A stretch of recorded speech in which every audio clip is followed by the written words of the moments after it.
Welcome back to session 6 of Coding with Doc. So, if you haven't subscribed already, remember to subscribe. That's how you can stay in contact with me and the content that's been provided. And the aim of this is that at the end of this beginner session, there'll then be an intermediate session, and following that, there'll be one that's more tailored to GCSE and one that's more tailored to A-level. What we're going to do first of all in this session is all 5 of the PRIM tasks. Hi, welcome back. So in this session, what we're going to do is follow this PRIM methodology. Now, I know that in some of the previous sessions, we've been following it, but we've not necessarily done each of these 5 steps. Today, we will. So we'll begin by getting you to look at some code and to predict things that might happen. Actually, I want to start with 2 questions that are almost before that. Yeah, but the aim of those predict sessions are not to know what to do, it's to look at code and to guess and to try and get it right. Then we're going to move on to a run task where we'll make some code and then we'll investigate what it does and how it works. And then a proper investigate task where we'll tweak that, twist that, play with that, analyze how it's working. Then we'll step onto a modified task where I'll ask you to make something that's kind of an extension of what we've done up to that point. And then finally, a make task, which is you trying to build some code on your own. So then the first thing I want to do is on a blank piece of paper on a whiteboard, I want to have a go at this. How would you get the computer to say hello 5 times? And if I then wanted to change that to be 100 times or 1,000 times, is there any way we can do that and do it any easier? So I'll shut up for a few seconds and let you have a go at putting something down there.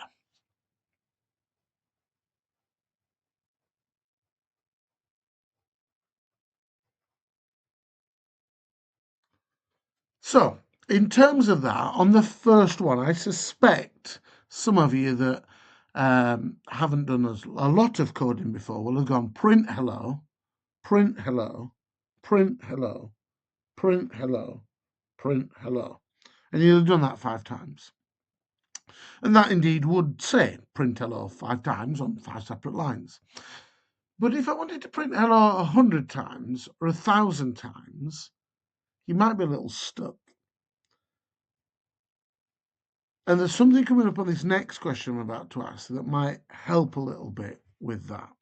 Yeah, which answers that last bit of there. Is there something the computer could do that might help with that tedious task? Now, a way I suppose you could have done it is copy your 5 print hellos down again, so you then get 10, then copy the whole set of the 10 and print it another 10 times, and then you get 100 lines of code that all said print hello.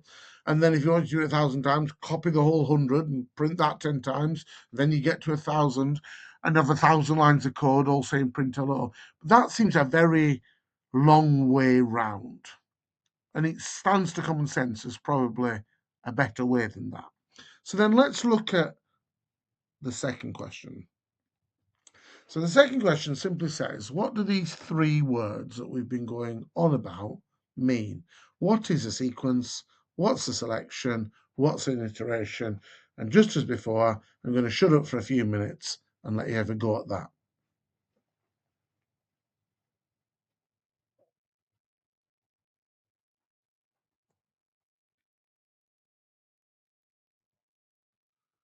Now, in response to that one, what's a sequence? So a sequence is when we write statements one after another in order.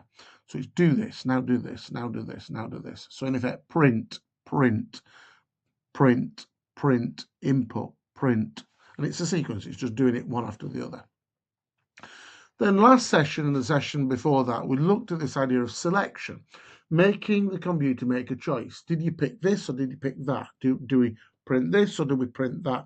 So it's making a choice between 2 alternatives. And indeed, a third alternative potentially with ELIF.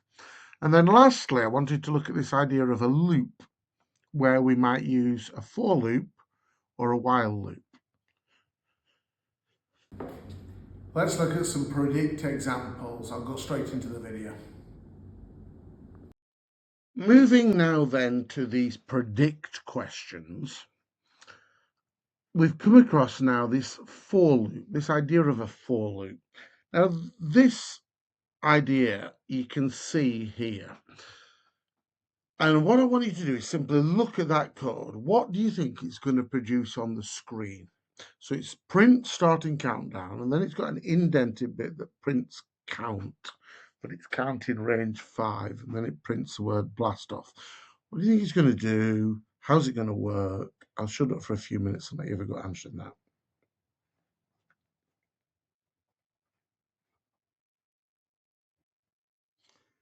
So, in terms of an answer, print starting countdown is obviously just going to put that on the screen.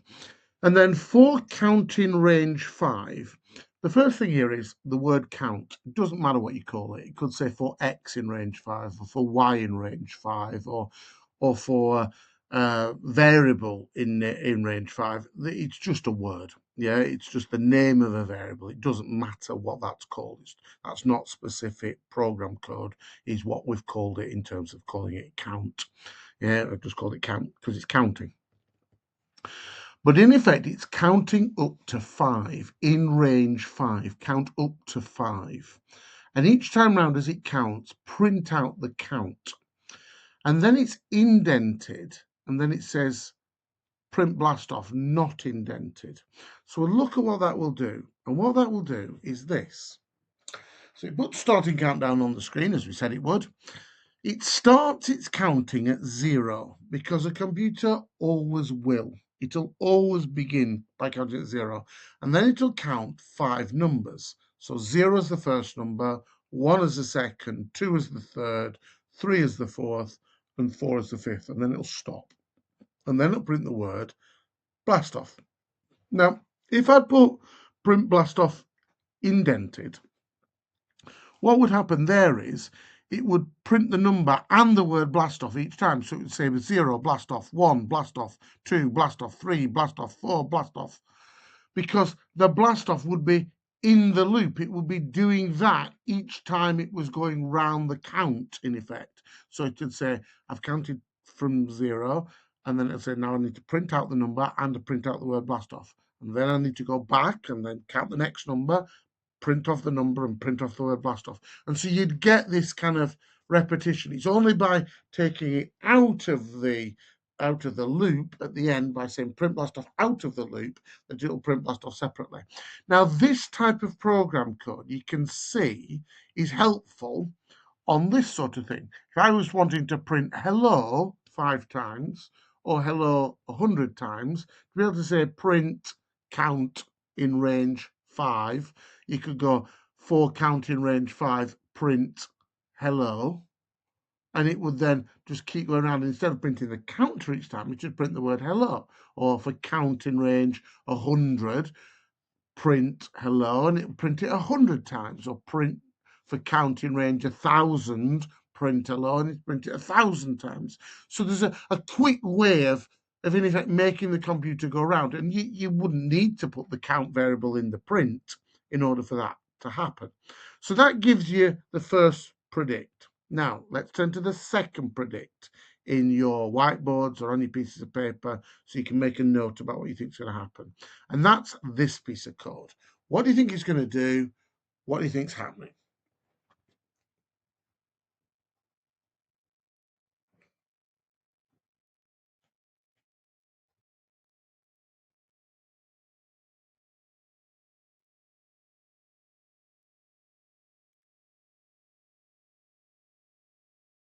So again here, this is created a variable called word, and in it I've stored every English teacher's favourite word, onomatopoeia. So we've got a word and then as a variable, and it's storing this phrase or this word onomatopoeia. Print spelling out word. Well, that's going to print spelling out, and then it's going to look what word is, in this instance onomatopoeia, and say spelling out onomatopoeia. Now, 4-letter in word is working in just the same way as for counter in range 5, except it's going for as long as there's a letter in the word. So the first time around, it'll go print O. and then the next time print N, and so on and so forth through the word until it gets to the letter A, and then it'll stop. But just like with the previous one, where it dropped a line each time on those prints, it'll drop a line on each time on the onomatopoeia. And so what you get is an answer that looks like that, spelling out onomatopoeia, and then O-N-O-M-A-T, and so on and so forth, right down to the letter A. So it's similar to range, but it's different from range in the way it works. Now I want to take that and experiment with that, and then I want to do an investigation, and that's what we're going to do next.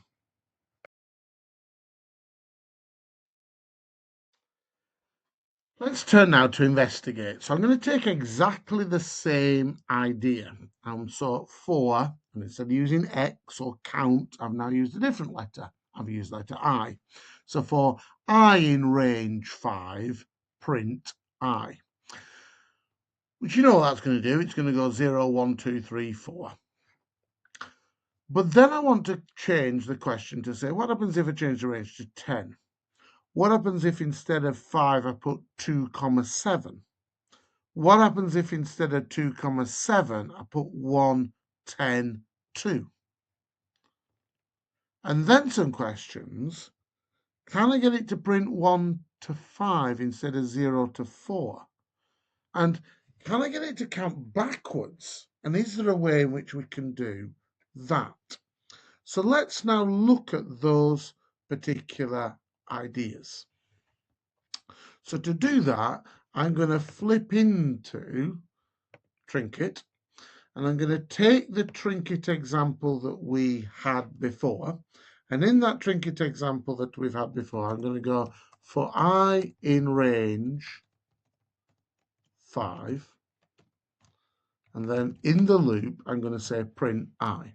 Now that's the one we know what it's going to do. It's going to print 0, 1, 2, 3, 4. But then I want to think about those investigation questions. And I would like you to copy and do this alongside me and to do these examples.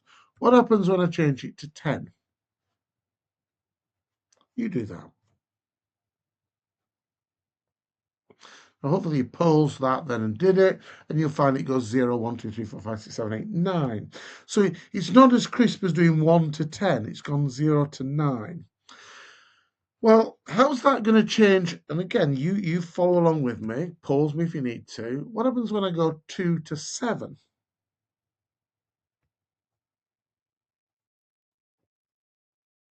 So there you can see it's done the number 2, but it's gone up to the number 7. It never does the number it's going to. So it's gone up to 7. It's gone to the number 7, but not including 7. It stops at 7. So if you wanted the 7 in there as well, you'd have it going from 2 to 8, and then you get 1, 2, 2, 3, 4, 5, 6, 7. But in effect now, because I've told it in the range 2 numbers, it's known the first number is the start number, and the second number is the end number. It's counting up to that final number. So then the question arises, what happens if I put 1, 10, 2? What's that going to do? And again, you make it, you test it, you pause me, give an example before I press run. So then as we run that, you see it's going 1, 3, 5, 7, 9. What's happening? So 1 is where it starts, 10 is where it finishes, 2 is what it goes up in, what it's jumping in. Jump in this number, jump in this number. So if I wanted then to answer those last 2 questions I had, how do I get it to go from 1 to 5? So hopefully you've realized there that if I put 5 in, it's not going to include 5. So I need to go 1 to 6, and then it's going to go 1, 2, 3. So it'll count 1 and up to the 6th number, which will include the 5th number. How do I get it to count backwards from 1, from 5 rather to 1? Well, there your temptation is to go 5 to 0, but when you run that, it crashes. And why does it crash? It crashes because it says you can't count upwards from 5 and end at 0. That's never going to happen. But if you tell it as a third command, go down in -1 each time, it'll then understand how to do it. And then it'll go, I get this idea that you can go from 5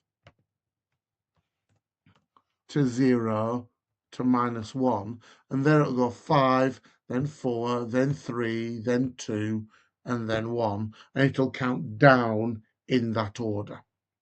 Now, don't forget to subscribe. Now it's time to do a run challenge. This time I want to look at the sorts of run examples, and I want to start with that first question that I had in the starter. How could we do printing hello 5 times? And I gave you the example that we could just do that, print hello. And then underneath it you could go print hello. And then underneath it you could go print hello. And then underneath it you could go print hello. And then finally, and I think you probably guessed by now what I'm going to say, underneath it you could go print hello. And when you've run that, it's going to go hello 5 times, does it? But what I'm interested in now is, can we then change that? Can we write slightly better code? So we do 4. Now we know 4 is a command, so we know that that's okay. And we used before the command count. Now I'm going to call it X, just so that you get used to using different variables. And X is quite a common variable that people use in a counting kind of a loop. So you go for X in range 5. Now this time round, I'm not going to print the number. I'm not going to say X. Well, I could do. I could go X, comma, hello. So go 0, comma, hello, 1, comma, hello, 2, comma, hello. And you could run that and get that. Or you could just simply just have it without that number appearing, and it just goes hello 5 times. And this is where it's powerful, because to get it to do 100 times, you just put in 100. I get 100. Or to get it to do 1,000 times, you just press 1,000, and now, believe it or not, I've got 1,000 hellos there running up my screen, which is rather a lot of hellos. So I'll give you a few minutes just to copy that piece of code down so that you've got it identically, and we've got down this run example. Hope you enjoyed that run example. So now let's do some modify. Now the idea behind modify, as I'll explain again, is that we are practicing why the code works the way it does. So we're taking some code that we've already done, we're twisting it, we're playing with it, and we're seeing how does it work. On this modify example, what I want to do is this. I want to take this idea for num in range 3, print hello, and then print num, and say, can you modify that code so it'll print happy birthday 5 times? And then can you also modify it so it'll print the square of each number from 1 to 5? So 1 squared, and then 2 squared, and 3 squared, and 4 squared, and 5 squared. And can we also modify it so it looks to check if there's an even number? So 3 types of modify that play back some of the things that we've done in previous goes. Now, on this modify example, what I'm going to try and do is to take this piece of code for num in range 3, print hello. Now, of course, because hello is a word, it needs to be in quotes. And then print num, which is the variable. So it's going to go hello 0, hello 1, hello 2, and count up to the number 3. Can I change that so it says print happy birthday 5 times? Well, yes, I can. I can do happy birthday. It doesn't say put a number with happy birthday, but it says to do it for 5 times. And if I tell it to count up to 5, it'll do 5 times happy birthday. Well, that was pretty straightforward. Then it said, could I modify it to make the square of each number from 1 to 5? Now, there I'm actually going to tweak the code so it says from 1 to 6. And when I do that and print num, in effect, it'll give me the number. Now, if I want to do the square of that number, I can do number times by number. So it'll do 1 times 1 in the first one, then 2 times 2 in the second one, etc., etc. And I could run that, and it gives me 1, 4, 9, 16, and 25. The other one that I was pointing out to you was if you did star 2, that also squares, like a squared or a cubed. Yeah, star, it put it to the power of. Yeah, so if you wanted to do cubed, you could do that, and it would do 1 times by 1 times by 1, 2 times by 2 times by 2, 3 times by 3 times by 3, etc. So you've got halved and squared. So that gives you that. And then the question, could we get it to work out if the numbers were even? So obviously there, 4 is even, 16 is even, the others are odd, and it wouldn't print anything. So how would you do that? Well, you'd have to do it inside the loop. And inside the loop, you'd do if num times by 2,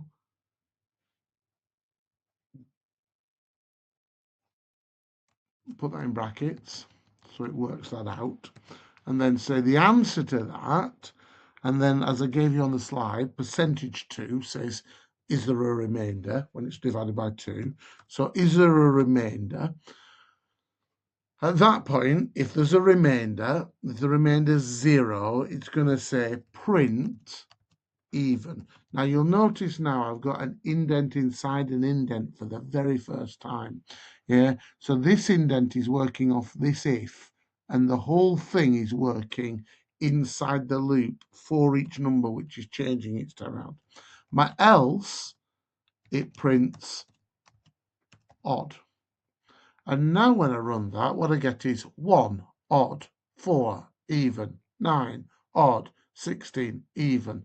Or if you didn't want to bother with the even bit, you could have left it just like that and ran it. And only when it's even would it put the evens in. I put the odds in as well, just for the sake of completeness. And just let you see the fact that you could have that second, go back to the original indent line and then indent a second time for the odd again. So that gives you that whole idea of modify. And now what we're going to do is step on to a make example. Hope you've enjoyed that modify. Now it's time for make. So make are always the big ones because these are the ones where you are coding for yourself.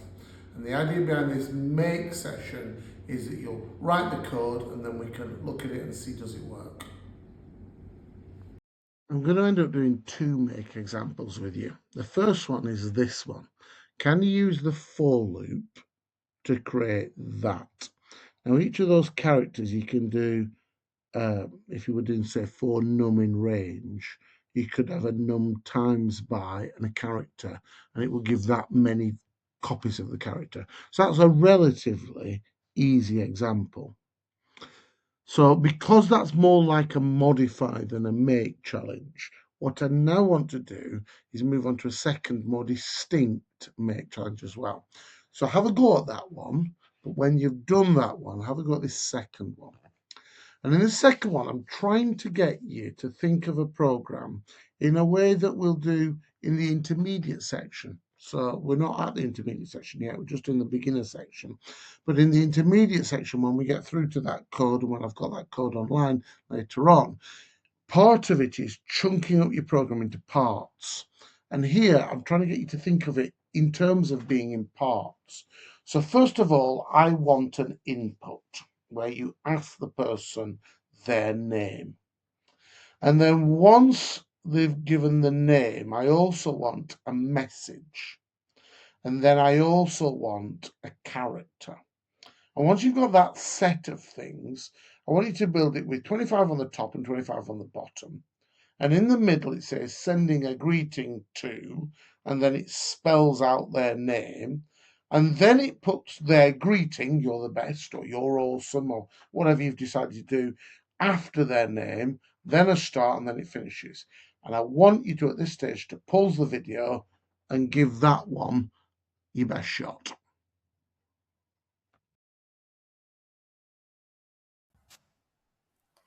So let's go through that first make challenge, which was to make ones with stars like a staircase. So there, if we go for X, or let's call it Y this time, for Y in range 5.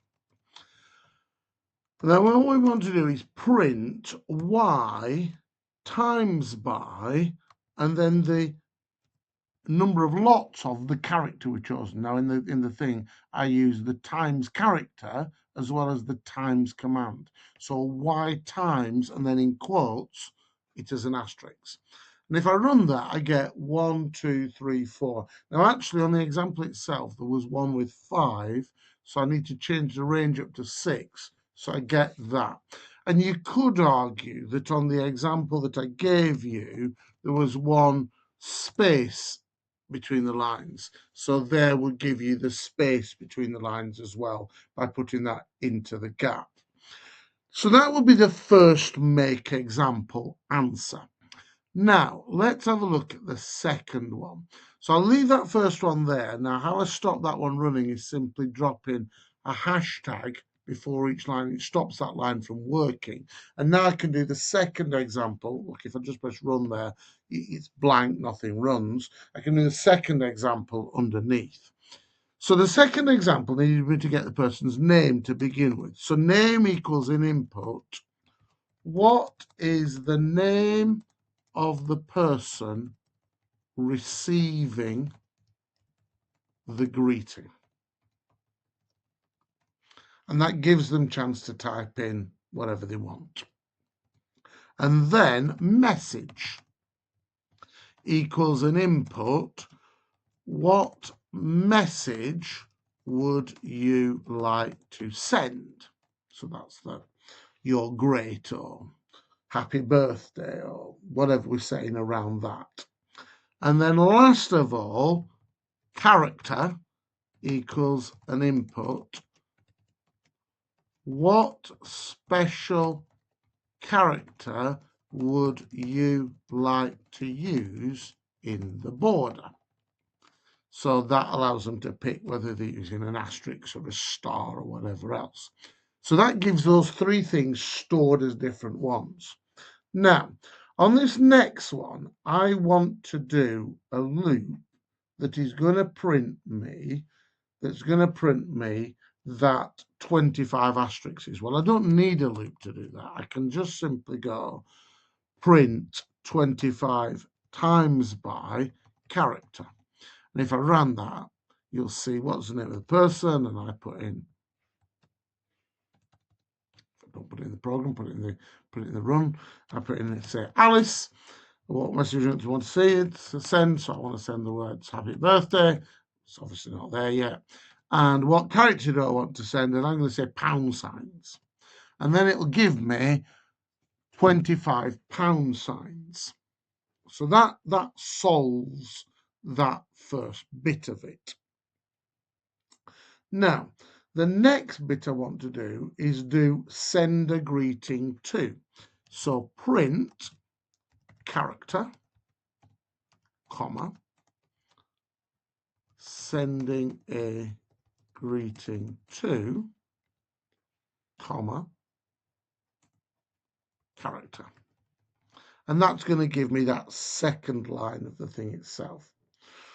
And then I want to do a loop that goes through the name. So 4-letter in name, which is exactly like that predict example with onomatopoeia earlier on. And what we want to then print is print. Now, we did this with a dash every time on this one. So print dash, comma, letter. Yeah, so each letter each time is going to be for the letter in the name. So it's going to print the letters. Now, outside that loop again, I want to then print 2 times character. So print whatever the character is twice underneath it. And then I want to print character. And after character, I want to print the message. And after the message, I want to print the character again. So that's the pound sign, and then the happy birthday, and then the pound sign or the star or whatever you picked as the character.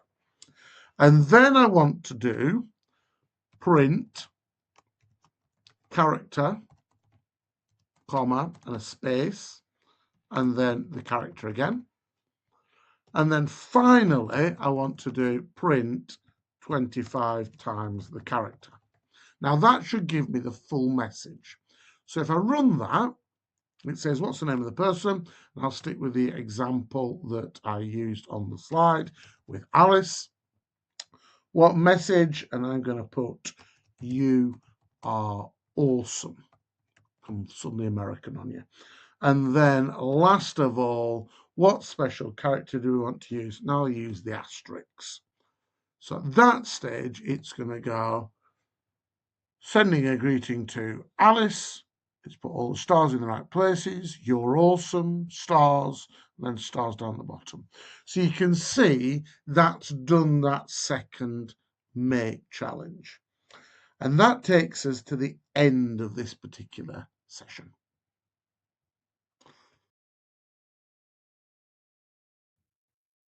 If you want in a really great way to practice your coding so that you're focusing just on the kind of the routines and not the actual code itself, try this one.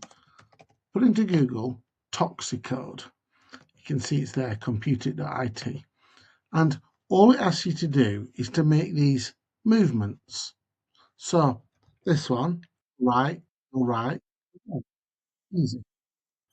And then it takes you to the next one. Go down, go left, up, easy. Then it'll go around and eventually it'll give you loops, it'll give you decisions, it'll give you all the sorts of things we're talking about. Down, right, right, right, right, down. Notice that one, that was clever because the colours in the background didn't match the instruction. Down, and then repeat 3 times right. So 1, 2, 3, and then go down. Brilliant little game for teaching you, tool for teaching you how to code.